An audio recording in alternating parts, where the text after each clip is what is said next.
Hello everybody and welcome back again. My name is Honest Steven and welcome back to Katawa Shoujo. So as you guys should remember from our last episode, we finally finished Act 1 and now we're into the Act of Emmy, or Act 2, which is... I forgot what the name of it now.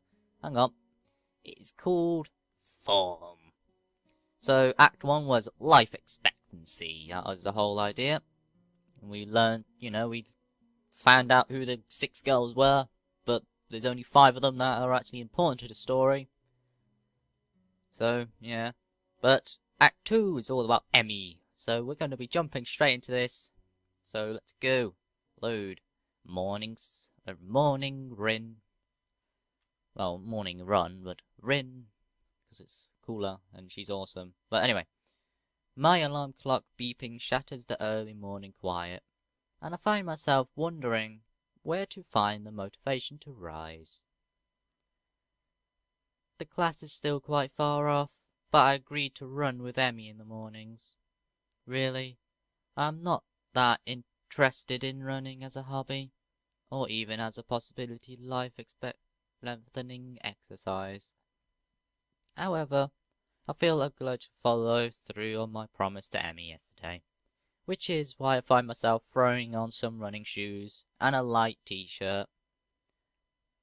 The cool morning air carelessly my face as the morning sunshine causes the dew on the glass to sparkle, nearly blinding me at first.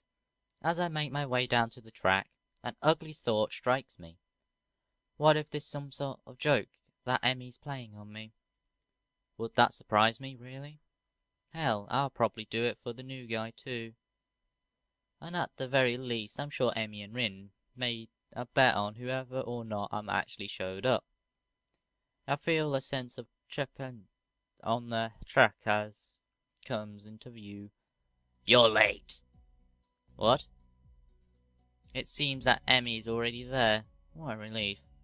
Now, according to my watch, we both are early, in fact. Damn, you got me. Emmy sitting on the benches, decked out in her running gear, waiting somewhat patiently for me. I'm glad you're actually here. I was afraid this was a joke or something. Nah, I never make someone get up early for nothing.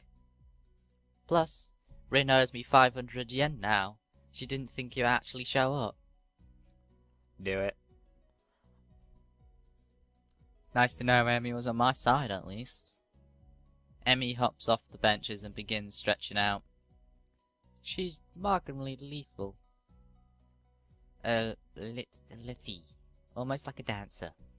I set out to stretch as well, but then I realised that I don't actually remember how to stretch properly.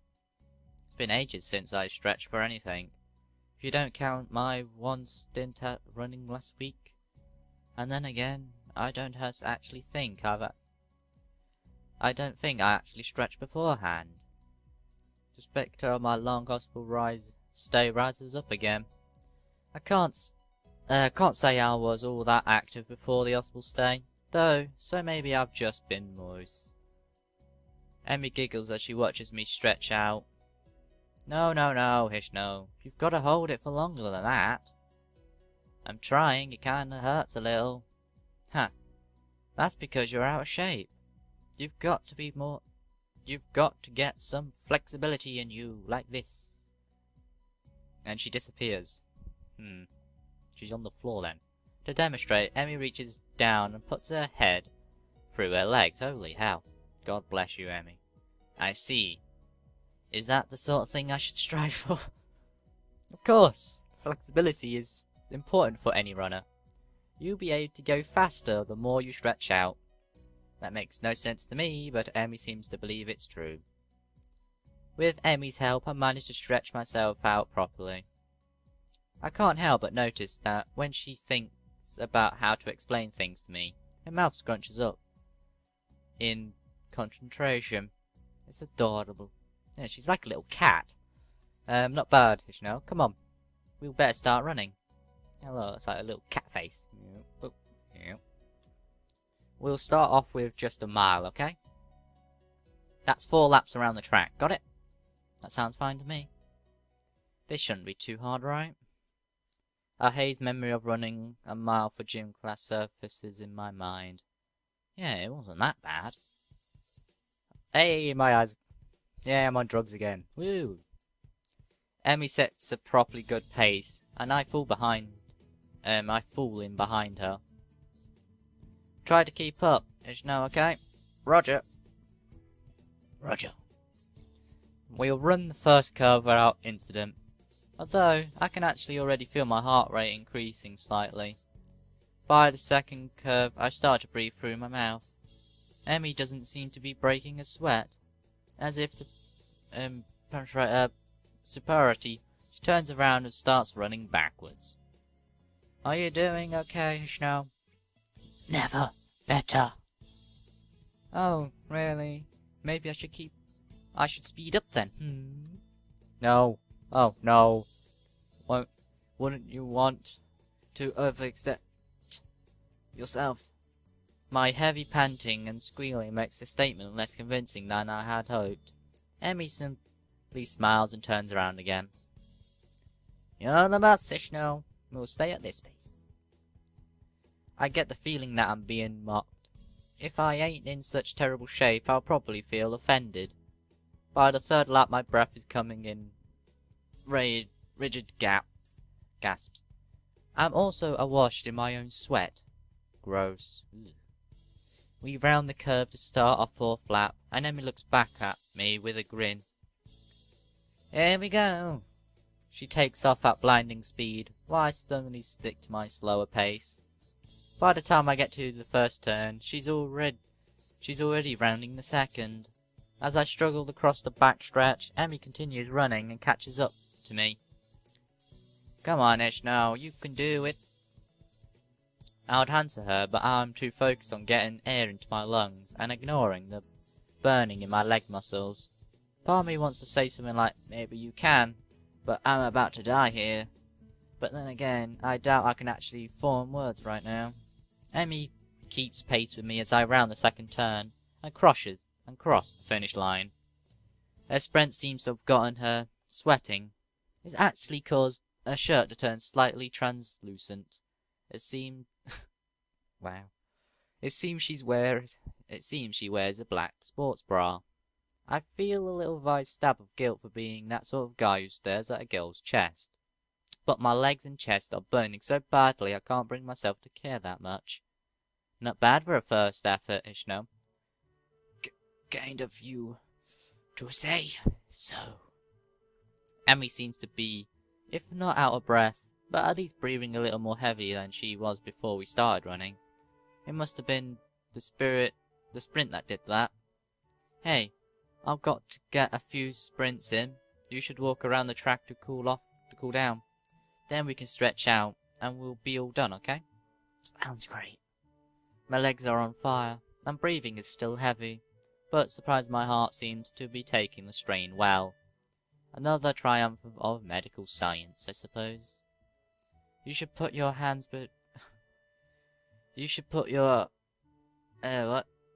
behind your head. It makes it easier to catch your breath.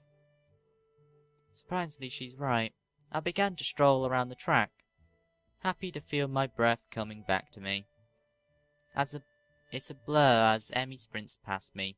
Watching her run is absolutely fascinating. It's not just because she's on prosthetics, though that is interesting. The really interesting thing is the way her face changes. Now we're just going to zoom into her face. Okay. I can only catch glimpses of it as she runs by, but her eyes seem to come alive with a sort of fierce joy, as if there's something else in the world but her and the track. By the time I've gotten into the final stretch, Emmy seems to have finished her sprinting. She's breathing heavy now, but she's wearing a satisfied grin on her face. She waves to me clearly as I'm near her. Near her? Feeling better, right? Actually, yeah. Do you want to take another lap around with me? I've got to cool down too, you know. Part of me rather sit down and not move, but something tells me that would not be a bad idea. Besides, if I sit down, then maybe no getting back up again. Sure, why not? Emmy's got her hands behind her head now as well. which makes her seem very relaxed. The positioning of her arms also pulls her shirt downwards, ever so slightly that I can see a small strip of her belly. I do my best to act like the gentleman and not look, but the contrast of her skin against her red running shorts is rather Okay. How do you feel, Hisao? Surprisingly good, actually. I'm sore and tired, but surprisingly good. As soon as I say that, I realize it's true. Sure, part of me wants to lay down and die, but I feel like I've accomplished something. It's almost like a glow thought my body that the person despite a thornness. Yeah, that's the running's high. Runner's high? Yeah, that has something to do with adrenaline. Emmy thinks for a moment as we walk, trying to remember. Then she shrugs and grins at me. I don't actually remember. It's a good feeling though, isn't it? Better than sex, right? What? I opened my mouth to respond shortly before passing what she just said. Emmy watches my face for a few moments before bursting into laughter. Sorry, I couldn't resist. It's just too easy. Why did I agree to run with you again? Emmy just laughs harder. She takes a hold of my forearm and tilts it, allowing her to get a better view of my watch. Her face changes the moment she sees the time. Oh no, we better get a move on, Hisao. The class is in an hour, and I need a shower. I should probably do that as well. I need to see the nurse too. Maybe he'll write a note for me for being late. Why do you need to see the nurse? Emmy points to a suffix, as if it would explain anything. It's important to check for irritation. You know, from sweat or friction or anything. Normally I only go after practice, but if we're going to be doing these morning runs, then I guess I'll see him twice a day. Wait, so Emmy only started doing these runs since I showed up? If there isn't any more convincing for you to run with me than a later time? Don't be silly. I've been meaning to start running in the mornings for a while now. But if I didn't have a partner to run with, I'll be less likely to keep up a routine. It's always harder to blow off a commitment if you're going to let someone else down, you know. So you'd be my running partner for the mornings. We both need the exercise, so it all works out, don't you think? Yeah, perfect. Did it have to be me, though? Well, I guess I can't complain too much. Emmy's pretty fun to hang out with. And she's right, I do need the exercise. Doctor's orders, even. Emmy waves a quick goodbye to me. Right, I'm off. Come to have lunch with us, okay? What? Lunch, you know, the meal, in the middle of the day. Come have it with us. Where? The rooftop. Rin likes it up there. When? Lunchtime. When else? That was a silly question. Yeah, but I sort of felt the need to ask all three questions for compliance' sake. Emmy laughs and grins. I don't think I've ever seen a girl smile so much before. Not bad, Hisao. See ya. With that, she takes off like a shot for the school building. I guess she's going to see the nurse first. I hurry back to my room and hop in the shower, only to find that the water takes a while to heat up. The shock of the cold water almost kills me. Or nearly kills me. I imagine to warm the water a bit and spend more time, quality time, feeling my muscles loosen. My heart finally feels the least bothered by the run. I suppose that's a good thing, even if it does make me feel a little bit of a wuss. I mean, at least I have to exercise, and beyond, I am out of shape. If my heart were bothering me, guess I'll have to keep this running thing up. Otherwise, I'm sure Emmy won't let me hear the end of it. It's only after I got out and dried myself that I realised that I've only 10 minutes left to put my clothes on and get to class. Crap. And on that note, I'm going to end it right there, guys. We've all enjoyed today's episode, and the first episode of Act 2. So yeah, if you guys enjoyed it, remember to do all the new all the normal YouTube stuff. That's leaving the like, commenting, and all that good stuff if you so decide. You know, I'm not forcing you guys to, if you just do it if you like. Yes. Anyway, guys, hope you've all enjoyed today's episode, and as always, I'll see you next time. Until then, everyone. Bye!